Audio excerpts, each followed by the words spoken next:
Greetings everyone, once again. Do forgive my absence yesterday. I had missed roll call. That's the excuse I use anyway. Well, I just overslept my alarm, so what can you do? Anyway, so we're back with our tidal poolscape, and let's move forward. With this piece. I wanted to get another piece of charcoal going here. One of my last. Right.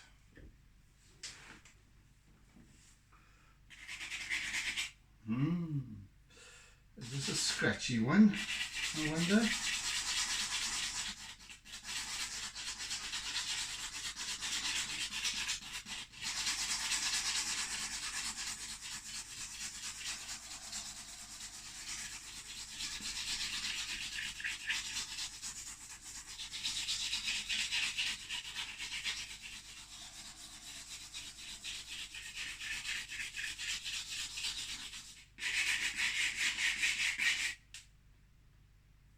Doesn't seem to want to work as well. Anyway, maybe it just settles in.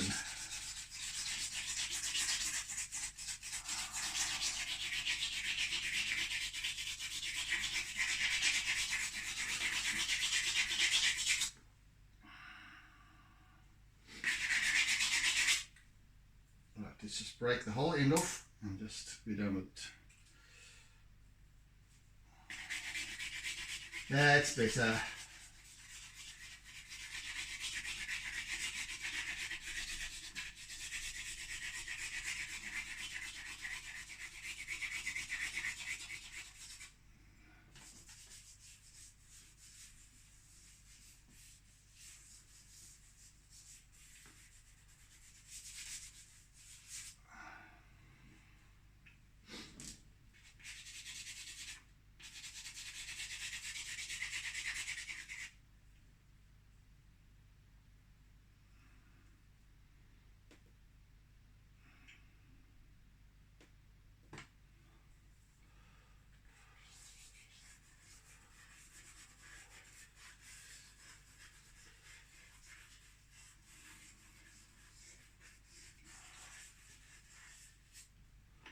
Yes, so we shall start adding some colour today,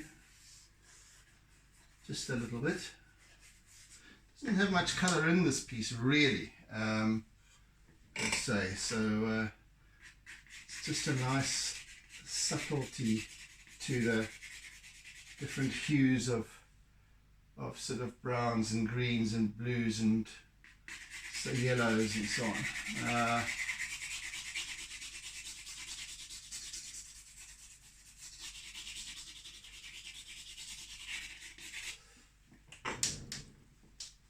That will do from there.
So there's these little chips of stone that are always generally used in the mixing of concrete.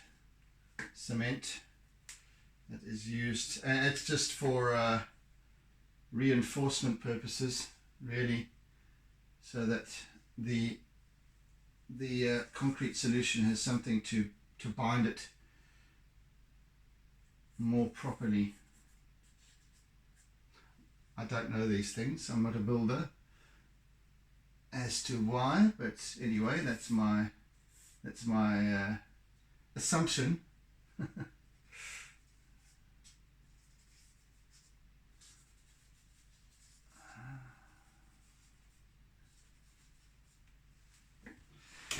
There was always, as far as I can remember, when my dad used to mix concrete for whatever it was, you would use a percentage of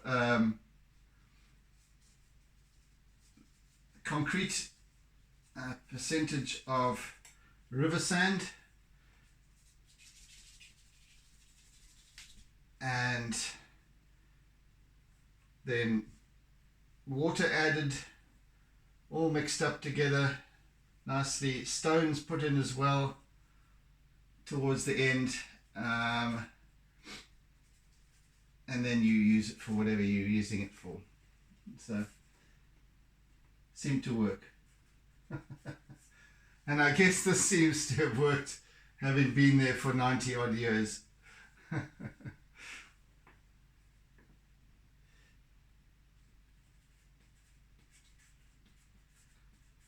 Well, nearly 90, 1930s, I don't know, so you know, we're talking very close to 90 years.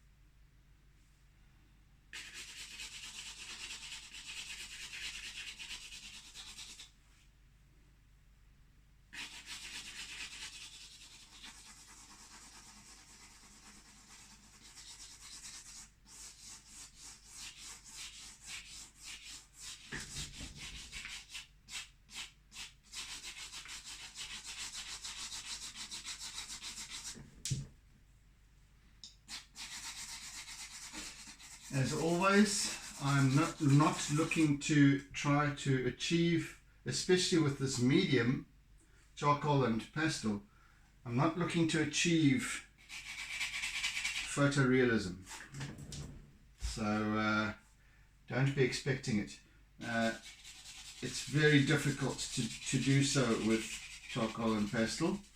I suppose it is achievable, but on a much larger scale than this. You know, and especially the time within the time that I work, I like to work fairly quickly, so I don't spend loads and loads and loads of time trying to create infinite detail. It's just not the way I enjoy working. I like to be able to leave a fair amount to the imagination of the observer.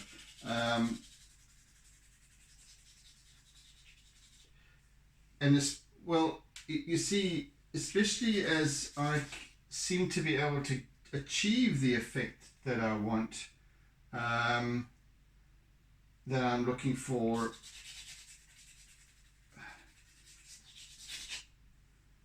through illusion. And because close up, this, you know, at the distance I'm working here, not from where you're seeing it on the video, but from the distance I'm working at, it's very loose.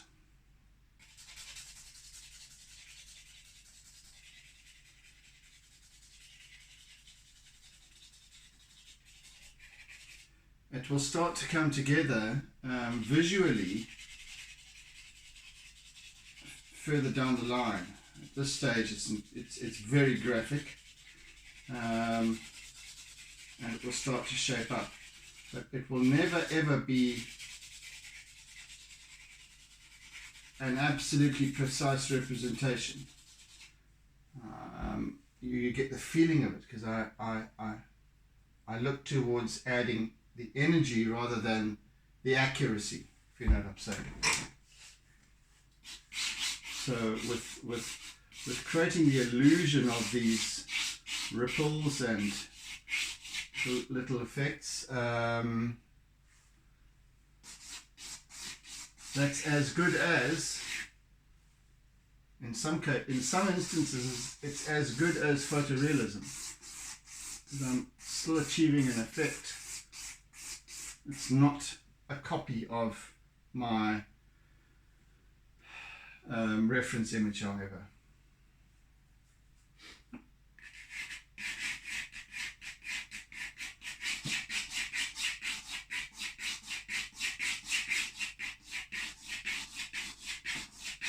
So we have these long, sometimes crisscrossing lines that are these ripples that are formed.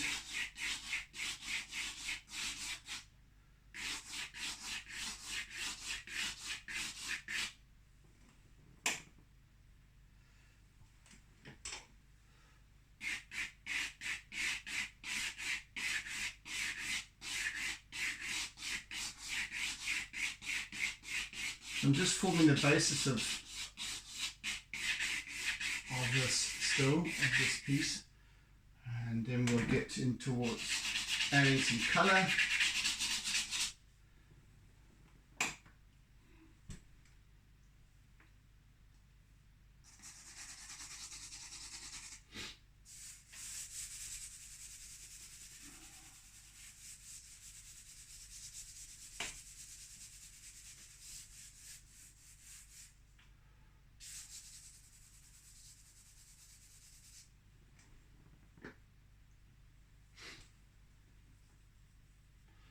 I do want to establish these steps more accurately, I think. Let's see if I can maybe achieve that. So.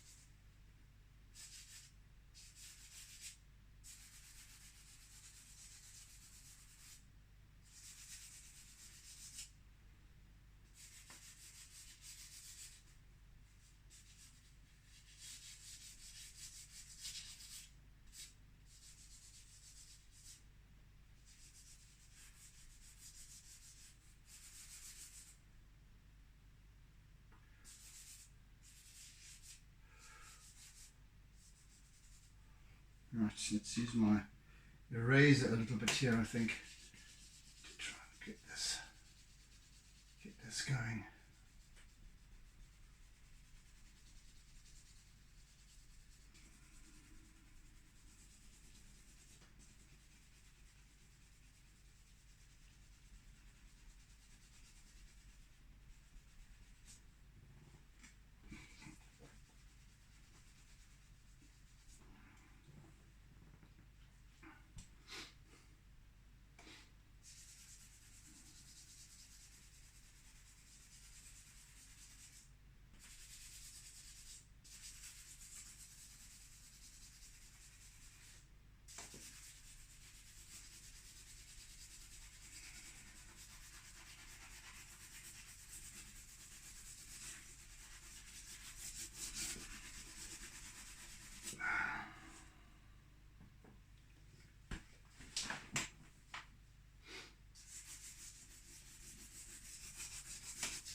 Right.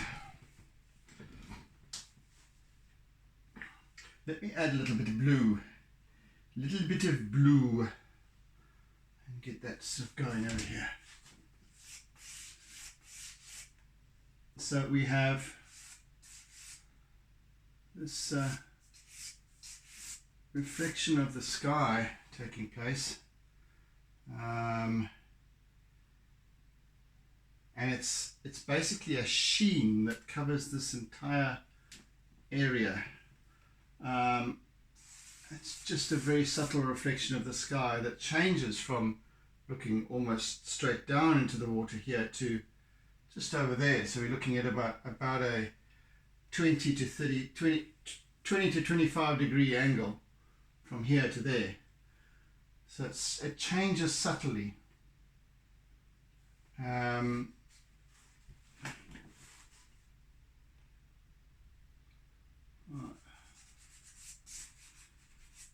But we've also, because the surface is slightly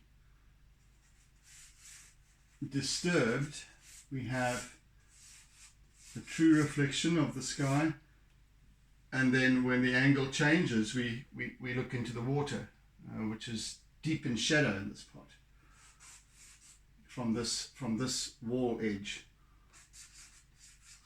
So we have to get that subtle change in surface or its appearance. So try and start working towards that.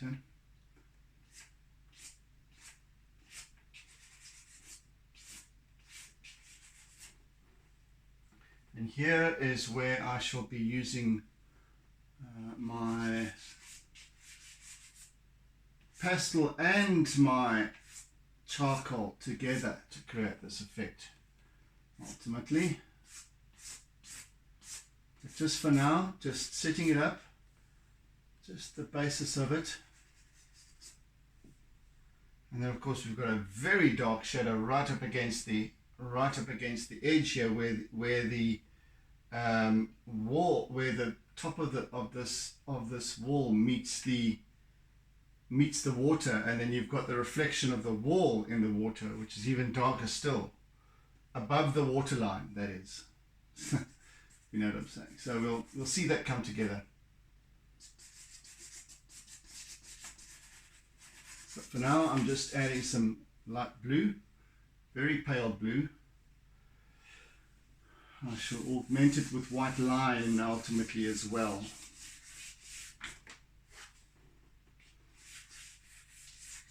The only time that I'll be using my acrylic, I think, in this piece, if I do, is to highlight just the edge of this balustrade over here.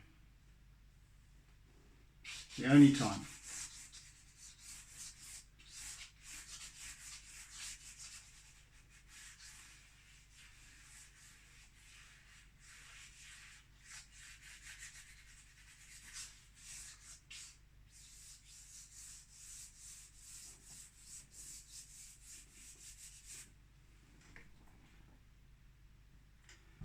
And hopefully, you know, I'll have a squiz at a point, but hopefully this piece will be subtly different in its texture and treatment to the previous tidal pool piece that I did with the balustrade, which was not the same pool, but just the artistic treatment I've given it, just to see how things have progressed.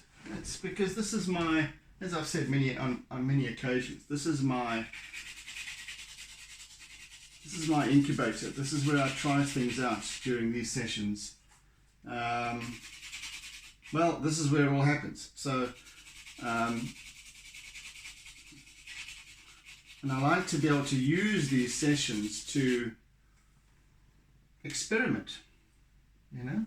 So what you're seeing in terms of when I share these YouTube videos, what you're seeing is my development as an artist. I'm not, I'll admit I'm not a novice still, by any means. But at the same time, I believe that it doesn't matter how many years I've been doing this for, or how many years I am an artist. One is always learning. Always. There's always something new, some new realization, some new aspect of observation. Always learning. And it would be ridiculous of me to assume otherwise, to assume that, well, this is my style, and that's it, cast in stone, and this is how all my art pieces appear. Most certainly, I probably have developed a style now which is starting to become recognizable to many. Perhaps in particular the subject matter that I choose. But there's certainly a pattern developing with regards to my artistic style. But then within that, I have to develop a lot of leeway, and this is what I try to always do. So this is why it's interesting to compare an artwork from, say, 3 months ago, 4 months ago, to now, even in terms of how it's how and in what way, what manner I'm progressing.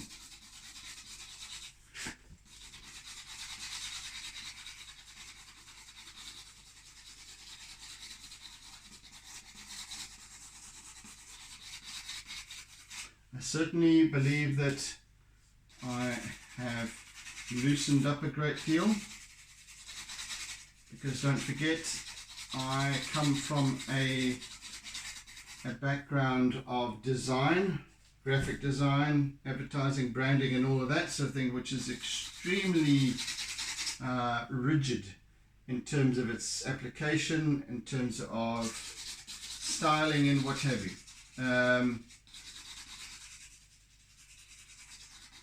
Incredibly rigid, and even in terms of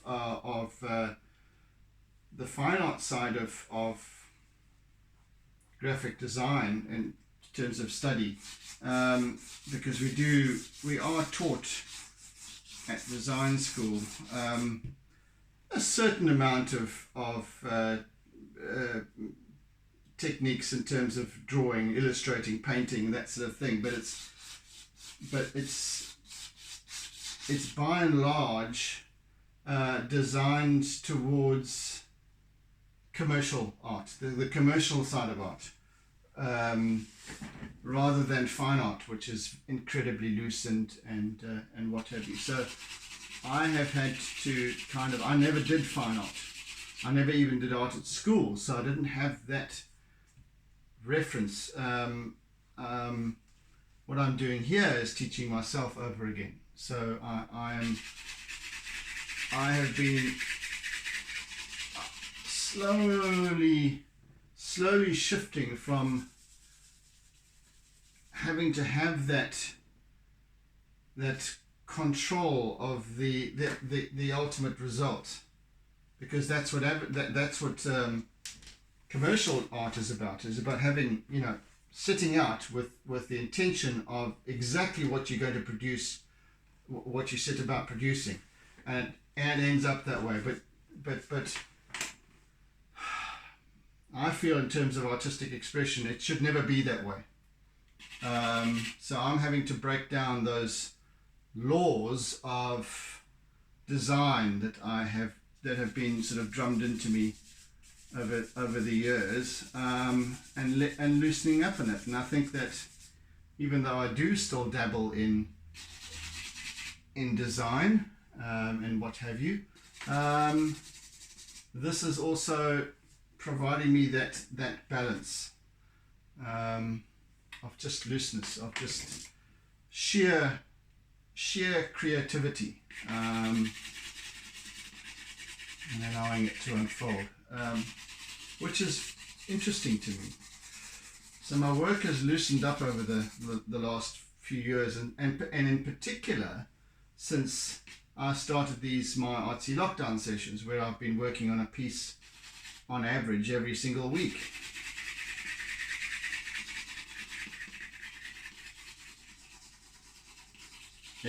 Almost every single day. Well, every work day, every weekday.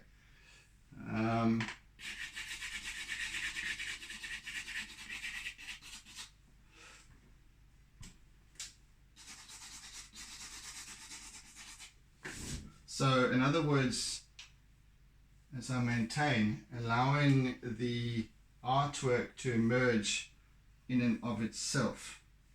That's what I've found that's become so important to me. Right, let's add a little bit of green here. This sort of olivey, mossy green. It'll also be, actually, let's just go first with a bit of yellowy ochre underneath, and then let's work over that and more.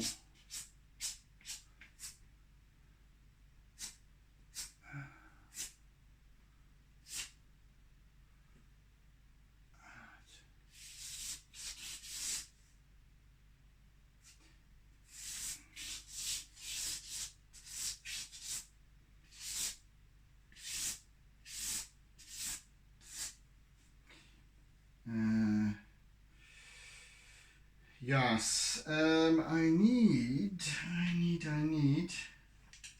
a much more subtle color over here. Something a bit like that, that's better.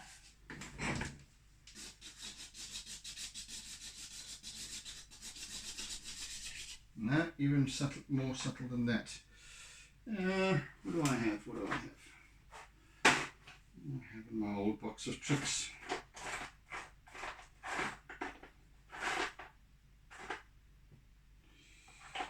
Maybe you. There's a little chip of this stuff, and I just want to. Yeah, that'll do. Because I need another one of these, but they're very difficult to match in loose charcoals. I need to buy, at least pastels. I need to buy a set to get just these few subtle hues of yellows and ochres, and that's quite irksome.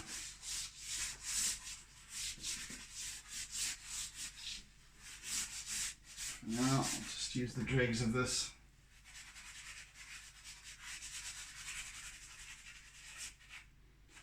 Okay, you're done. You're done.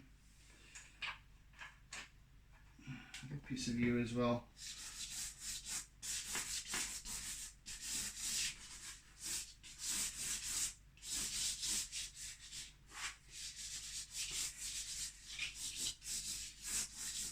Right. Now I can back to my green again.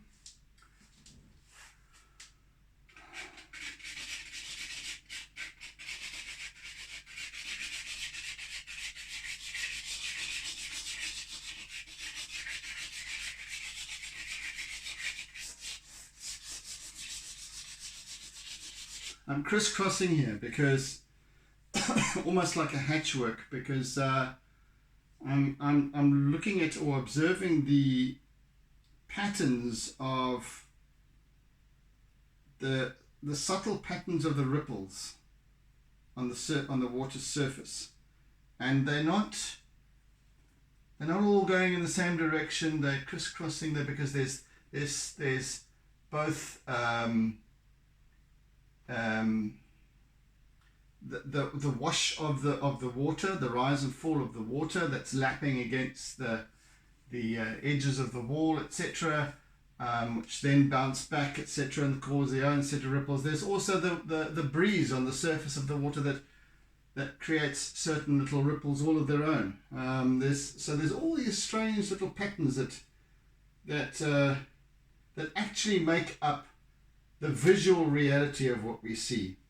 We don't observe that when we look at. We just go, oh, water, pool. We don't actually have a look at the intricacies of what forms that visual impact. Oh, come on, I'm trying to peel this damn thing and I can't even find the edge. Oh, there it is. So that's how I attempt to create my illusion, is by looking at, really seeing, observing how these patterns form, and in visually interpreting those, what I see, what I observe. Again, I'm not going for photorealism, so I'm getting an effect based on how I feel energetically about what I see, and interpreting it energetically rather than visually, if you know what I'm saying.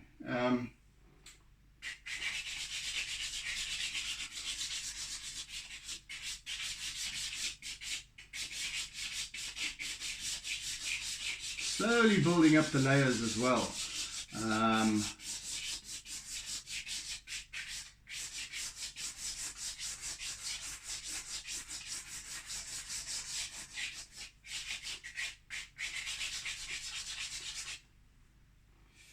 There's some, actually, I want to use some of this. I'm so tempted to use some of this bright yellow for a very basic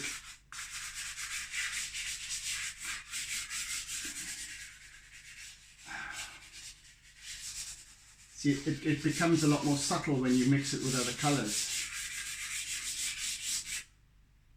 Yeah, that will have a nice visual impact ultimately. I can also just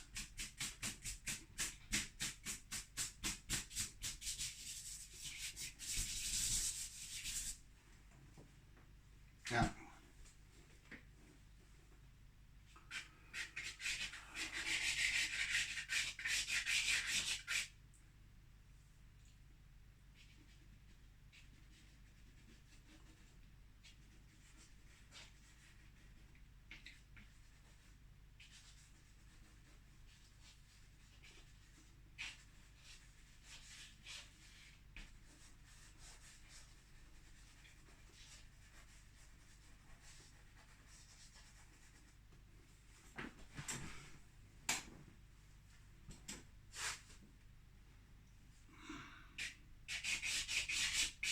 Mm.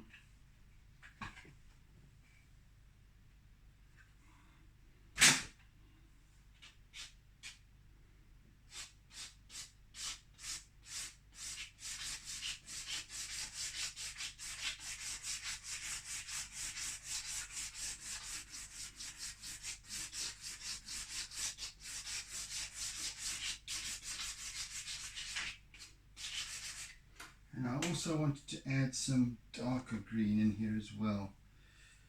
Where's that bugger? There you are. This is the one with the horrible label, paper label. That it, you see, when I peel, it just glue.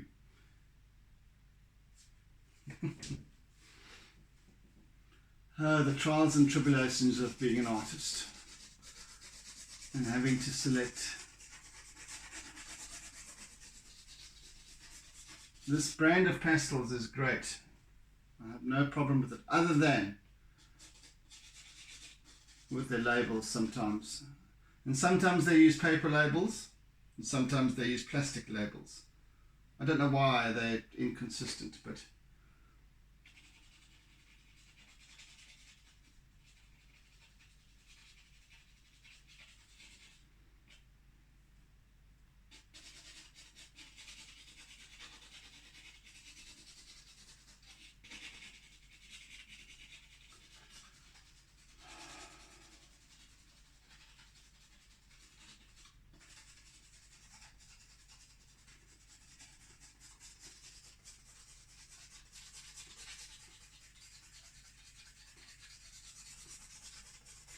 So I'm going to be having where this moves into shadow here, deep shadow, on the floor of the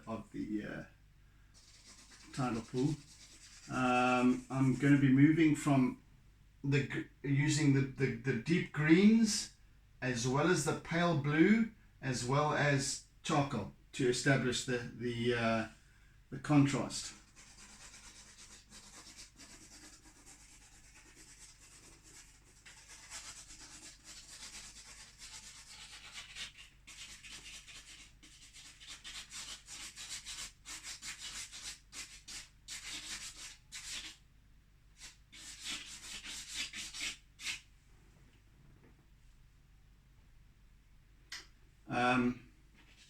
Kit Kat hasn't arrived as yet. He's still out there protecting the realm from some other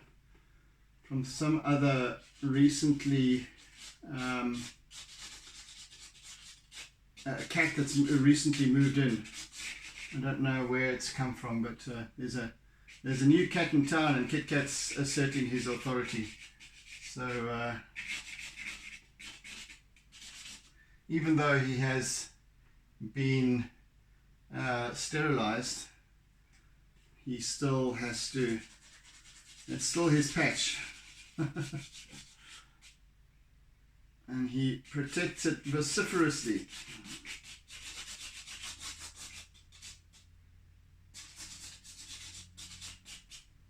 Yeah, prior to him being sterilized, he was quite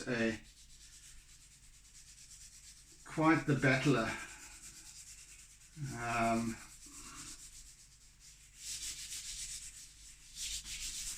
So I think he hasn't lost that edge.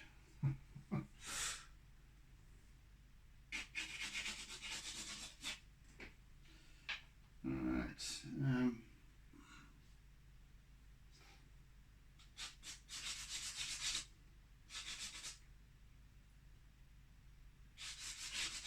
Already I can hear the toppy calling, the bulbul shrike, which is always the first bird call of the day. And we're only at 23 minutes past 4.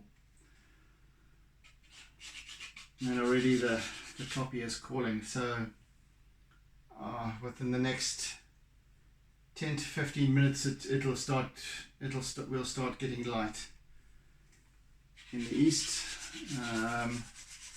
in the eastern sky,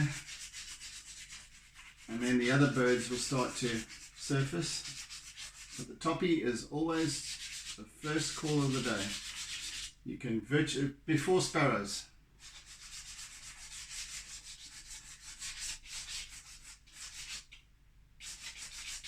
You won't hear him on the recording, so you can just hear him in the background.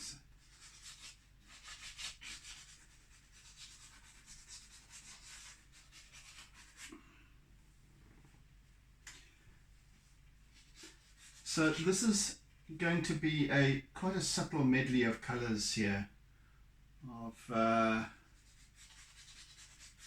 very subtle patterns and what have you, and then a little bit more harsh where there's this stark, dry concrete. An interesting piece.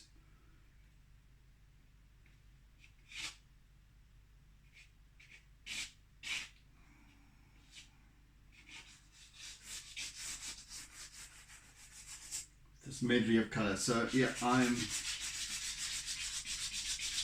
quite enjoying the challenge of this.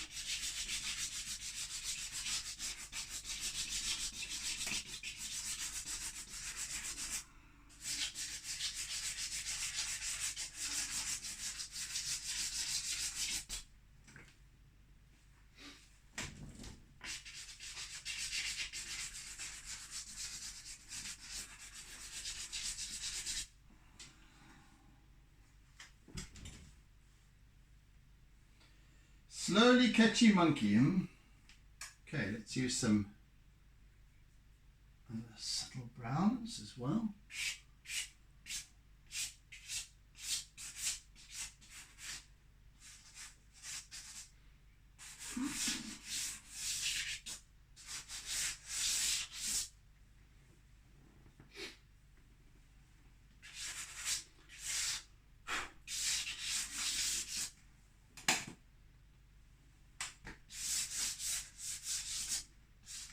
Yeah, so this is quite a graphic piece actually. It's not, it doesn't have the same kind of broiling seascape waves and all of that. It's far more subtle, and that's the intention. It's the energy that I'm going for is this pool of tranquility.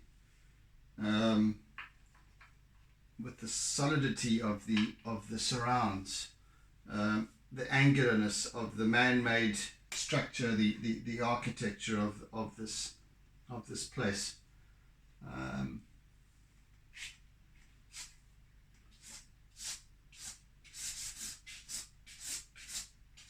So there's no broiling surf and what have you. It's just this.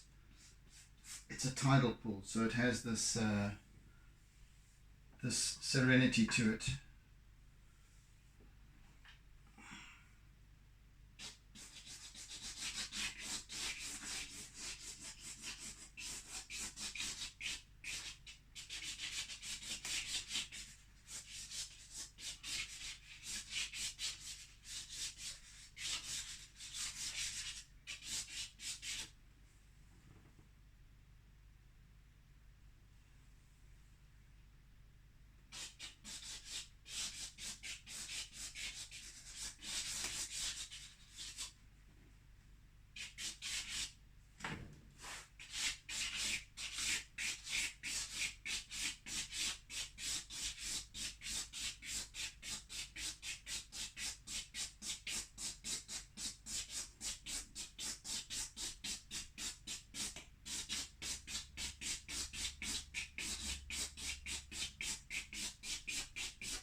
A little bit of charcoal into the mix again, just to start working up the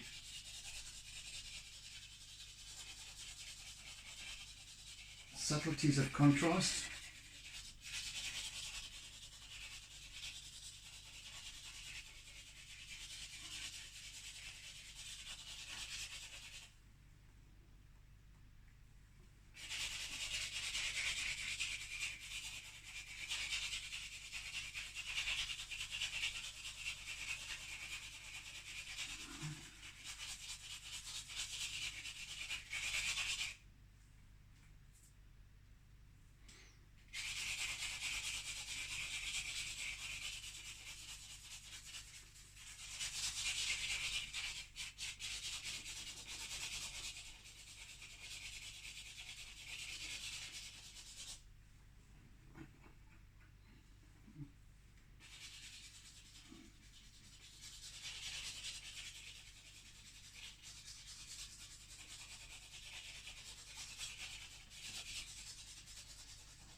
Okay.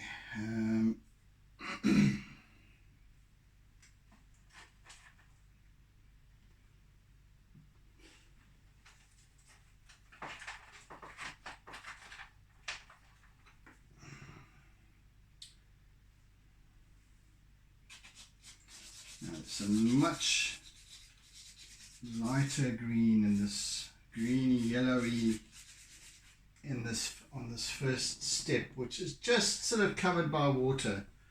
So it's got a lot of shadowy effects on it, but it's also, just because it's right below the surface, it's a slightly different shade tint to the other steps as they recede.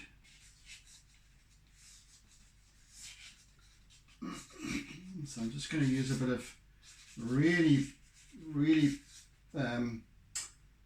vibrant green, almost lime green, tempered with a little bit of darker green and yellow.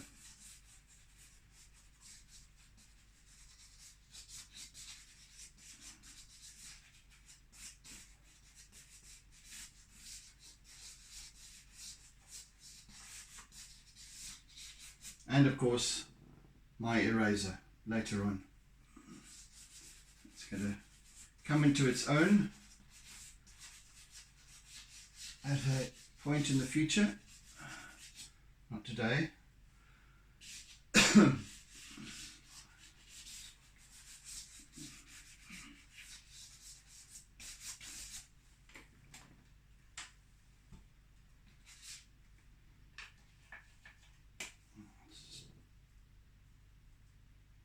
Peel some of that.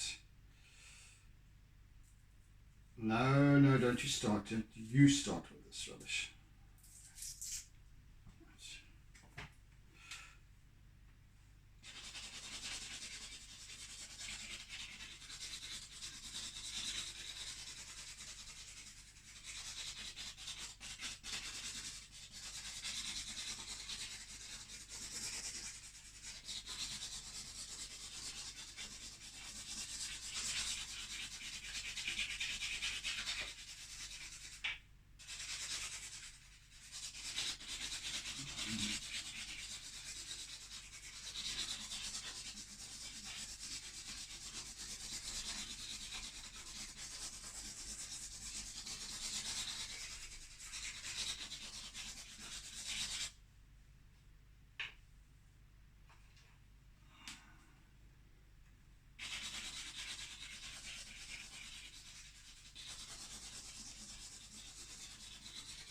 And then a little bit of yellowy, ochre sort of lighter.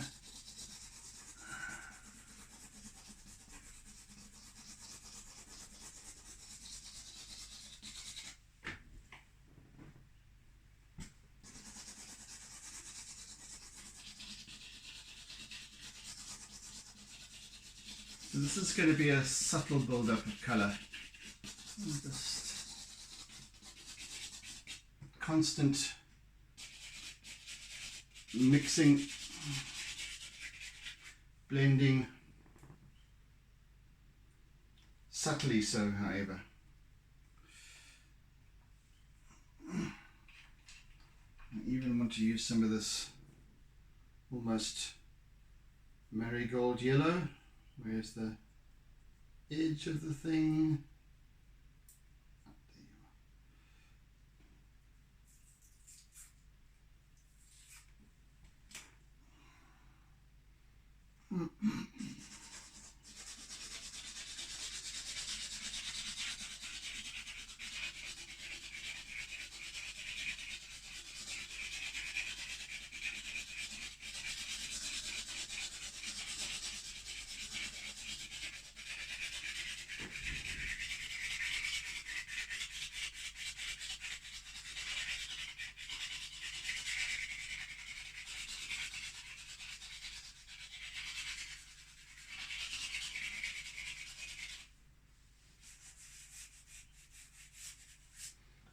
There's just a little bit of exposed rock here on the edge of this piece.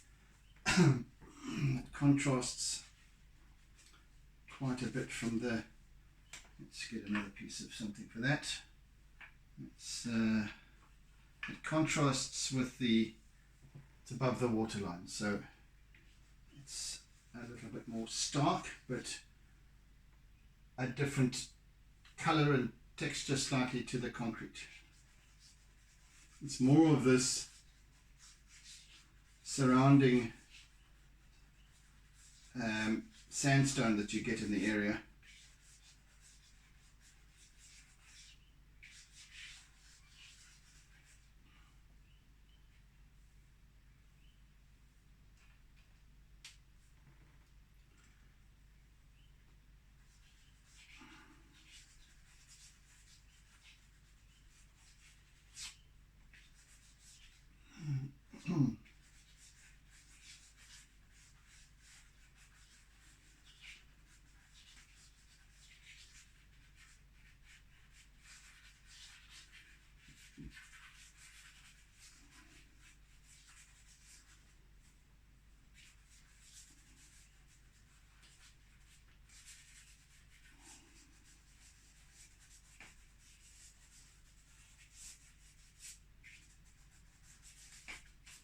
I'll work that up later.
Slowly catch the monkey.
Hello, Kit. He finally arrives. Hello. Good morning. Hello. Have you been out? Hey, come and say hello. Oh, there's my boy. Been out protecting the realm, hey? Oh, yeah. And now he will be hungry as well. So let's... Well, we're wrapping up in a minute anyway. So, where have you been, Kit Kat? Eh? I heard you earlier on yowling at the new cat in the hood.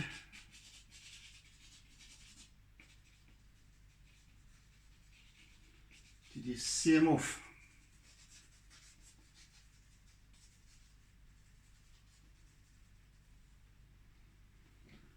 All right, I think we're about done for today's session. Quite happy with the progress. Yeah, there's kind of a nice subtle blend of hues, Huey Lewis in the News, across this piece. And we'll get into some nice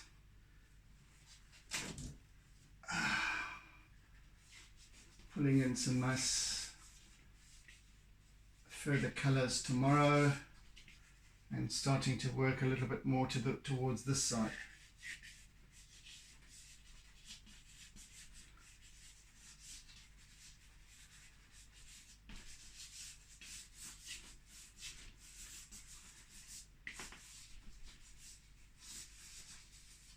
Right, we'll do that tomorrow.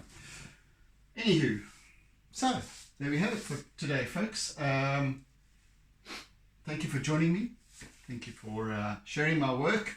Thank you for supporting me. Thank you for your comments, those of you who do on a regular basis. I really, really appreciate it, and I appreciate your feedback and input and how my work makes you feel, etc., etc. So thank you once again. Have a fantastic day further. Oodles and oodles of toodles, and catch you again on the morrow as we continue with this piece. So yes, have a good one, be good, be safe, and toodaloo.